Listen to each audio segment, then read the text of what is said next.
seorang hamba itu jika sudah diletakkan jasadnya di dalam kuburnya, kemudian ditinggalkan oleh orang-orang yang telah mengiringinya. Jadi mengiringi, memakamkan, sudah selesai, ditinggalkan. Jadi begitu ditinggalkan itu sudah mulai terdengar suara orang-orang yang meninggalkannya. Kalau sudah pergi semua itu, ya, kemudian atahu malakan, datanglah dua malaikat. Keduanya mendudukkan orang itu, jasad itu, ya. Fayaqulani lahu, maka berkata, mulai diinterogasi, mulai ditanya. Ya, malaikat itu bertanya kepadanya, dua malaikat itu bertanya, "Ma kunta taqulu fi hadzal rajuli Muhammadin sallallahu alaihi wasallam?" Ya, bagaimana pendapatmu tentang sosok ini? Ya, laki-laki ini itu Muhammad sallallahu alaihi wasallam. Ya, pertanyaan tuh pertama disampaikan.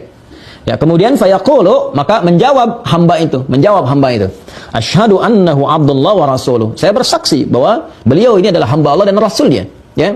Fayuqalu, maka dikatakan kepadanya, unzur ila maq'adika minan nar abdalakallahu bihi maq'adan minal jannah. Allahu akbar.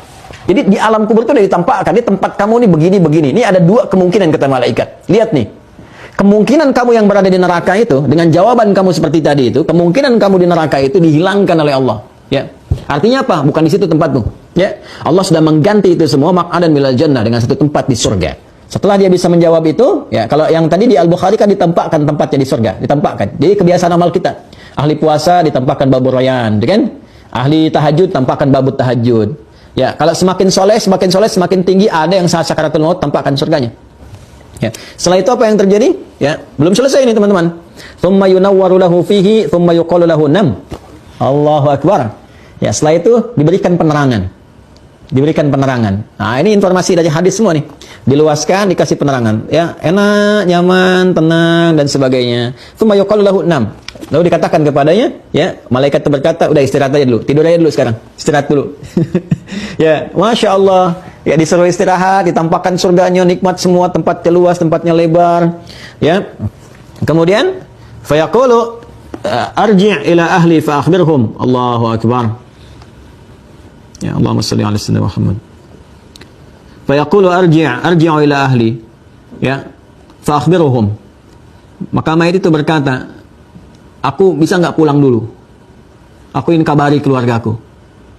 Dengan mengatakan, jangan banyak meratap, jangan sedih, cepat siap-siap beramal. Aku lebih nikmat di sini. Kalau bisa cepat nyusul ke sini. Di sini lebih enak dibandingkan dengan tempat yang kamu tinggali sekarang. Arji'u ila ahli fa akhbiruhum. Ya, aku mau pulang, ya, mau kembali dulu ke keluarga aku. Aku pengen ngasih tahu, kalau bisa beramal. Cuman nggak mampu, nggak bisa, gitu kan? Maka diperintahkan oleh malaikat, fayaqulani nam, kana umatil arusil ladzi la yuqidhuhu illa ahabbu ahli ilaihi. Allahu akbar. Kamu tidur aja seperti tidurnya pengantin yang nggak akan terbangunkan kecuali oleh yang paling mencintainya, baru dia bangun. Ya, maka ini menggambarkan suasana kenikmatan di alam kubur dikasih sedemikian rupa. Maksudnya apa? Sampai nanti Allah tetapkan hari kebangkitan tiba, baru bangun. Jadi kubur itu tempat istirahat aja. Ya, Masya Allah, diapresiasi tinggi. Udah, kamu udah lelah. Kamu di dunia tawakan am tawak. Ya ayyuhal insanu innaka kadihun ila rabbika kadhan famulaqi. Kamu udah berusaha sebaik-baiknya, ya. Udah luar biasa lelah kamu. Sekarang lelah, kamu istirahat aja. Karena udah ini nanti ada kebangkitan, tegang lagi macam-macam. Udah, jangan sibuk lagi, udah enggak ada amal lagi, selesai kamu. Enggak ada jejak lagi. Makanya disebut alamnya kubur karena enggak ada jejak amal lagi setelah itu. Udah, diam aja di sini, istirahat. Istirahat sampai kebangkitan tiba dan sebagainya. Kecuali nanti yang Allah kehendaki karena hikmah-hikmah tertentu, hal-hal tertentu. Ya, misalnya dia bermohon kepada Allah, kan, terus kitanya sering mendoakan, terus ngirim kebaikan-kebaikan, kan? Ya, dengan doa-doa, dengan amal soleh, dengan sedekah. Itu ada yang diperkenankan, melihat dalam mimpi, kan? Ngasih isyarat, senyum, bahagia, macam-macam. Ada yang demikian dengan kehendak Allah Subhanahu wa taala. Itu babnya tersendiri. Nanti begitu masuk bab itu kita terangkan sehingga paham dengan ilmunya. Ya. Nah, bagian terakhirnya hatta yab'athahullahu min madji'ihi dzalika, ya, min madji'ihi dzalika, sampai Allah membangkitkan dari tempat beristirahatnya itu. Wa in kana munafiqan qala sami'tu an-nasa yaqulu fa qultu mithlahu la adri. Tapi kalau orang munafik, ya, orang munafik diminta untuk bersyahadat mengenali Rasulullah, dia nggak bisa. Tadi kayak di Al-Bukhari, dia berkata, ya, sami'tu an-nasa yaqulun, saya dengar manusia banyak bicara, orang-orang banyak menyampaikan begitu. Ya, fa qultu mithlahu la adri. Maka saya pun, ya, menyampaikan seperti itu aja. Saya nggak tahu sosok ini siapa, ya kan? Saya nggak tahu harus mengatakan apa, ya. Fayaqulani qad kunna na'lamu annaka taqulu dzalika. Maka malaikat itu mengonfirmasi, kami juga tahu kebiasaan kamu pasti nggak pernah kebiasaan begitu. Kamu nggak pernah ibadah, nggak pernah ucapkan itu, nggak kenal dengan siapa sosok ini.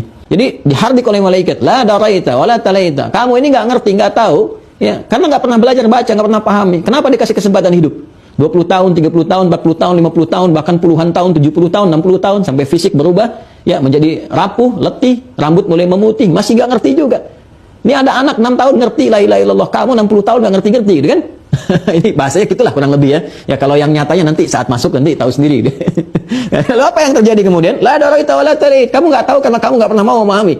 Nggak pernah mau belajar, nggak pernah mau mengerti. Tsumma yudrabu bimitraqatin min hadidin darbatan baina udhunaihi. A'udzubillahi min dzalik. Na'udzubillah. Dan tsumma yudrabu bimitraqah, kemudian dipukullah dia dengan palu qadam min hadidin terbuat dari besi. Ya, dipukul dengan palu qadam terbuat dari besi, darbatan baina udhunaihi, satu pukulan di antara dua telinganya, di dahi, di kening. Pukul, boom, gitu kan? Dia nggak pernah sujud. Ya, nggak pernah sujud, yang nggak pernah menghamba kepada Allah, ya kan? Maka kalau tadi di Al-Bukhari dipukul dulu tuh, dipukul ya, pakai palu besi tadi, udah dipukul, maka malaikat itu dikonfirmasi di At-Tirmidzi, setelah itu belum selesai, udah dipukul, diperintahkan kepada tanah, himpit tuh sampai hancur. Maka hancurlah kemudian tulang belulangnya, habis semuanya, ya, dan terus begitu, terus tuh kan, ya terus begitu, dihancurkan, sampai kemudian tiba hari kiamat. Jadi tiap waktu begitu aja. Ya, tiap waktu begitu, dihimpit, hancurkan, pukul, himpit, hancurkan, selesai gitu kan. Dan demikian. Jadi kita berlindung pada Allah Subhanahu wa taala akan keadaan-keadaan di alam kubur karena ini perkaranya gaib dan belum ada riset pengetahuan dan tidak mungkin ada juga sehingga bisa ditangkap oleh akal, maka nggak usah menyoal dengan akal. Ya, kalau ada orang menyoal akal dengan alam kubur, ini menunjukkan dua hal. Satu, imannya dangkal, kedua, ilmunya juga nggak ada. Ya, ini sebetulnya orang bodoh kalau menyoal seperti itu, jangan terlalu jangan terlalu banyak dalil kalau menyampaikan. Jadi kalau orang nggak yakin, jangan pakai dalil, karena dalil itu masuknya ke iman. Iman itu urusan keyakinan. Ya, disampaikan, dakwahi, doakan, sudah selesai.